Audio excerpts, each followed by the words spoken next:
અગત્યના સમાચાર અમરેલીમાં પીપરિયા નદીના પુનઃ જીવન પ્રકલ્પ કાર્યક્રમમાં મુખ્યમંત્રીનું પ્રેરક સંબોધન અમરેલીમાં પીપરિયા નદીના પુનઃજીવન પ્રકલ્પ કાર્યક્રમમાં મુખ્યમંત્રીનું પ્રેરક સંબોધન અમરેલીમાં પીપરિયા નદીના પુનઃજીવન પ્રકલ્પ કાર્યક્રમમાં મુખ્યમંત્રીએ પ્રેરક સંબોધન આપ્યું. નદીના પુનઃજીવન પ્રકલ્પ કાર્યક્રમમાં પૂર્વ ધારાસભ્ય ઠાકરસિંહ મેતલિયાનું નામ લેતા મુખ્યમંત્રી ભૂપેન્દ્રભાઈ પટેલ.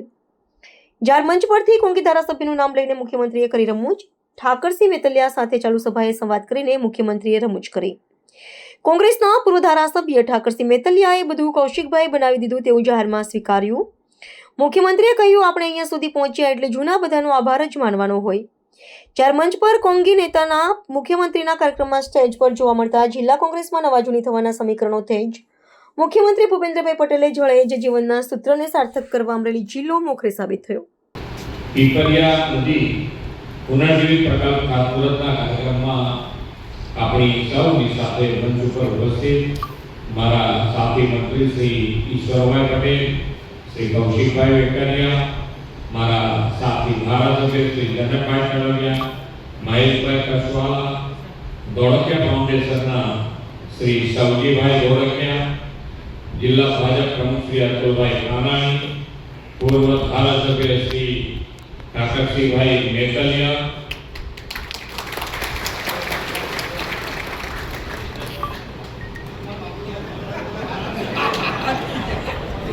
એમને પુનર્જીવિત કરી રહ્યા છે. અમને તો ના પાડે છે.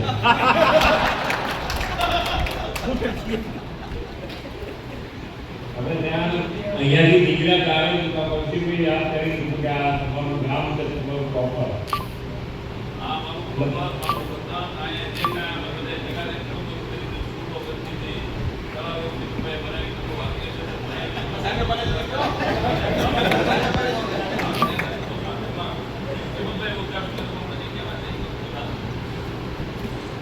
આપણે કોઈને માટે એવું નથી કે ભાઈ કોઈને અહીંયા સુધી આપણે પહોંચ્યા એટલે જૂના બધાનો આપણા આભાર માનવો પડે.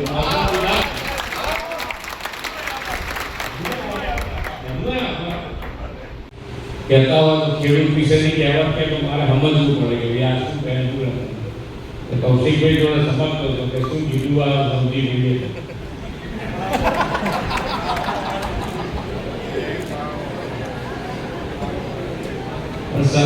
સરકાર તરીકે અત્યારે જે સૌથી કીધું એ જ વાતના આપણે પોઝિટિવ રહું તમને તો હું કહું કે માન્ય વડાપ્રધાનશ્રીએ ગુજરાતમાં નાણાકીય વ્યવસ્થા પર એટલું મજબૂત કર્યું છે કે આખા દેશમાં અત્યારે આપણે નંબર 1 સ્થાન પર છીએ. હવે જે તમને કીધું એમ કે ભાઈ તમારી તાકાત જોઈએ, અમારી જોડે કેટલું કામ લેવું છે.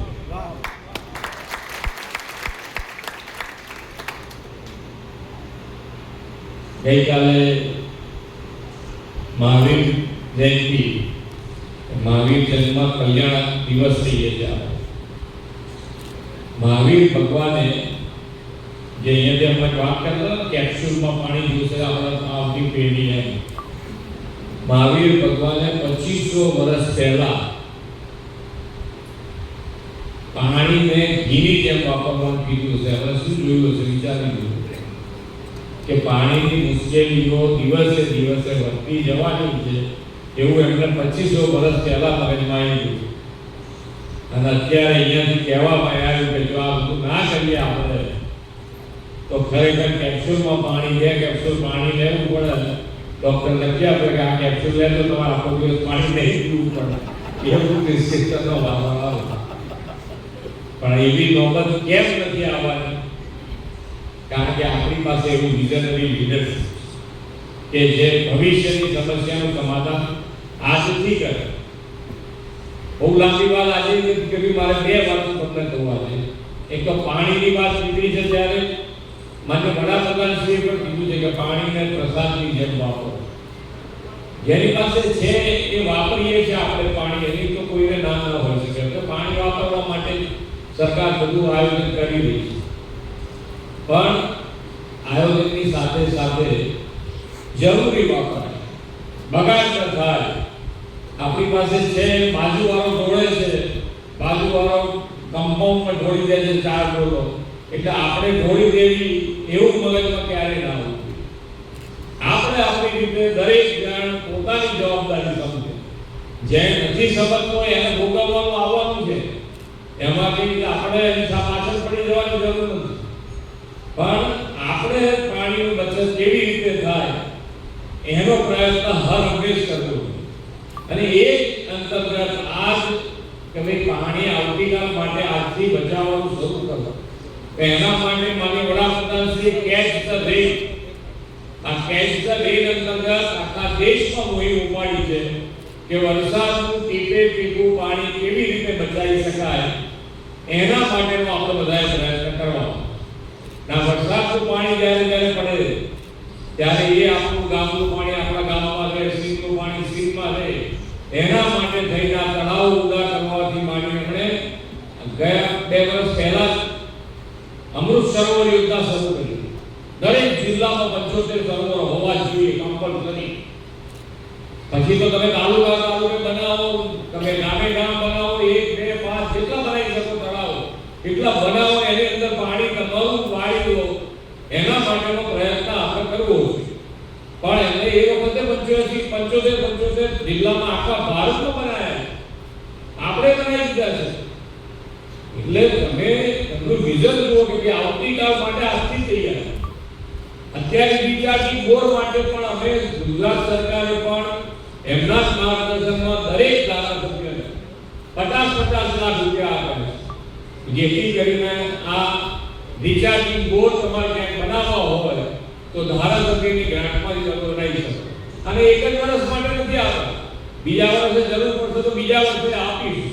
પણ આપણે જેટલું પાણી વાપરીએ છીએ એટલું ને એટલું પાણી કેવી રીતે બચાવાય અને બચાવી ના શકાય તો જમીનમાં કેવી રીતે ઉતારી શકાય એનો પ્રયત્ન આપણો હર હંમેશ રહેવો જોઈએ.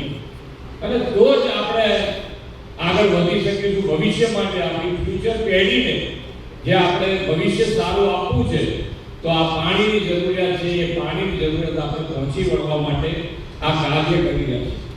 અને જે આજનો કાર્યક્રમ છે અત્યારે કે જે જમકુડી નદી તમે કહો છો, એ જમકુડી નદીને પુનર્જીવિત કરવા માટે લગભગ 9 થી 9.5 કિલોમીટરનો પટ્ટાને આજે પોડી કરી ઊંડી કરી રહ્યા છે. અને ગાગડીઓ જે છે આ બધી જ નદીઓ પુનર્જીવિત કરવા માટેનો સરકારનો પ્રયાસ છે. વારાફરતી બધી લેતા જઈશું. જ્યાં જ્યાં પાણી આવે છે વર્ષમાં 1 વખત આવતું હોય, 2 વખત આવતું હોય, પણ એ પાણી 1 વખત નહીં તો બીજી વખતે પણ ત્યાં રોકાય નદીમાં, એના માટેનો પ્રયત્ન કરવાના છે. અને આજનું આ કામ છે એ ખારો પટ્ટો જેને કહેવાય એ પટ્ટાને ખૂબ મોટી રાહત આપવાનું છે. એટલે ખૂબ સારું કામ કર્યું. સાથે સાથે માન્ય વડાપ્રધાન શ્રી આજે તમે બધા જ ખેતી સાથે જોડાયેલા છો ત્યારે કે ભાઈ પ્રાકૃતિક ખેતી એ પણ ભવિષ્યની માંગ છે, આજની હાલની જરૂરિયાત છે, એમ કે સમયની માંગ છે. કેમ કે રાસાયણિક ખેતી અને રાસાયણિક ખેતીના કારણે જે આપણું સ્વાસ્થ્ય અને જમીનનું સ્વાસ્થ્ય બેયનું સ્વાસ્થ્ય બગડતું જાય છે. આ બંને સ્વાસ્થ્યમાંથી બહાર નીકળવા માટે, આપણું સ્વાસ્થ્ય સારું રાખવા માટે, આપણે ભવિષ્ય માટે પણ પ્રાકૃતિક ખેતી તરફ આપણે બધાએ વળવું પડશે. એટલે ગાય આધારિત પ્રાકૃતિક ખેતી માટે આપણે જો આગળ જઈશું આજે નહીં તો આવતીકાલે, હું બધાને પૂછું છું કોઈ સોલ્યુશન છે આના સિવાય કે ભાઈ આ જે રાસાયણિક ખાતરથી જમીન બંજર થતી જાય છે તો એમાંથી બહાર નીકળવા માટેનો કોઈ ઉપાય નથી. ફક્ત અને ફક્ત પ્રાકૃતિક ખેતી, દેશી ગાય આધારિત જે પ્રાકૃતિક ખેતી છે એની ઉપર આપણે બધાએ જવું પડશે તો જ એની અંદરથી બહાર નીકળાશે. તો આના માટેનો પણ આપણે એક પ્રયત્ન અહીંયા જે બેઠા છે બધા કરે. તમને કોઈ પણ જાતની તકલીફ પડે તો આપણા માન્ય રાજ્યપાલ શ્રી આચાર્ય દેવવ્રતજી અને મુહિમ ઉપાડી આખા ગુજરાતમાં આજે 10 લાખ જેવા ખેડૂતો આ પ્રાકૃતિક ખેતી તરફ વળ્યા છે. તમને તમારા જિલ્લાથી માંડીને કોઈ પણ જિલ્લામાં પ્રાકૃતિક ખેતી કરતા ખેડૂતનું ખેતર જોવું હોય તો તમને બતાવવા માટેની અમારી તૈયારી હોય છે. તમારી તૈયારી જોઈએ કે ભાઈ આપણે આ પ્રાકૃતિક ખેતી તરફ વળવું. 2 વર્ષ, 5 વર્ષ, 7 વર્ષથી ખેડૂતો પ્રાકૃતિક ખેતી તરફ વળ્યા છે અને એ તમે ખેતર અહીંયા તમે જોઈ આવો તો તમને વધારે મજબૂતાઈ છે, તમને પૂરેપૂરો વિશ્વાસ, તમને પડતી મુશ્કેલીઓ પણ તમે લખીને અમને મોકલાઈ શકો છો કે ભાઈ અમને આવી આવી મુશ્કેલી પડે તો શું, તો એના સમાધાન તમને આપીએ, પછી તમે પ્રાકૃતિક ખેતી તરફ પણ પ્રાકૃતિક ખેતી તરફ વળીશું.